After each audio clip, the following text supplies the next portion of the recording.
जंग आज़ादी के अजीम कौमी रहनुमा, मुफक्किर, सहाफ़ी, शायर और अदीब और बेबाक मुकर्रिर, मुल्क के पहले वज़ीर आज़म मौलाना अबुल कलाम आज़ाद की मीरास को नौजवानों तक पहुंचाने के लिए 11 नवंबर 2013 को मौलाना आज़ाद हेरिटेज के नाम से पोर्टल लॉन्च किया गया था और लॉन्च के 6 माह के बाद ही 2014 में पोर्टल बंद हो गया था। इस हवाले से बातचीत करेंगे। हमारे साथ हमारे नुमाइंदे खुर्रम शहजाद जुड़ चुके हैं। खुर्रम शहजाद, इस सवाल करना चाहेंगे कि आखिर इस पोर्टल को लॉन्च किया गया और 6 महीने के बाद ही इस पोर्टल को बंद कर दिया गया, क्या कुछ वजूहात बताई गई बंद करने के पीछे?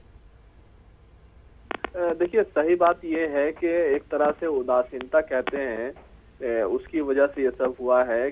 जो इंफॉर्मेशन आ रही है उसकी वजह यह है कि इसका जो डोमेन होता है, उसका जो पेमेंट होना था वो नहीं हुआ।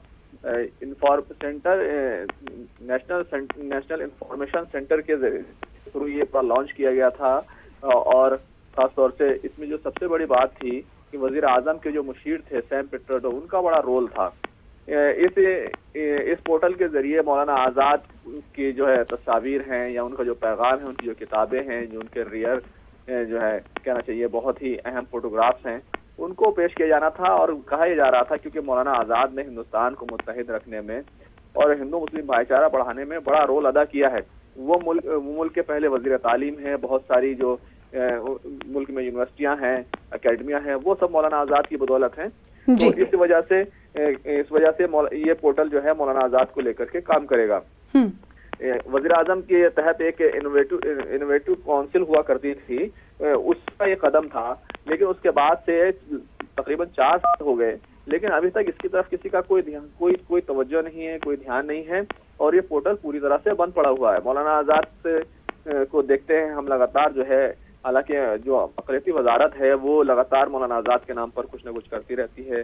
मौलाना आज़ाद जो है फेलोशिप भी दी जाती है, लेकिन पता नहीं क्यों इस मामले में जो है वजारत से चूक हुई है और हुकूमत से चूक हुई है। सना जी, जाहिर सी बात, अब सोचने वाली बात होगी कि आखिर क्यों मौलाना आज़ाद के साथ ये नाइंसाफी हुकूमत की जानिब से की जा रही, इस पोर्टल की तरफ क्यों आखिर हुकूमत ध्यान नहीं दे रही है। बेहद शुक्रिया हमारे साथ खुर्रम शहजाद जुड़ने के लिए। अक़वाम मुत्तहिदा की एक रिपोर्ट के मुताबिक इराक के तिक्रित और दिगर इलाकों में 200 से ज्यादा लोगों की इज्तिमाई कब्रें दरियाफ्त हुई हैं, जिनमें करीब 12,000 लोगों को दफन कर दिया गया। इस रिपोर्ट के मुताबिक इन इज्तिमाई कब्रों में खवातीन, बच्चे, बड़ी उम्र के लोग और सिक्योरिटी एहलकारों को कत्ल करके दफन किया गया था।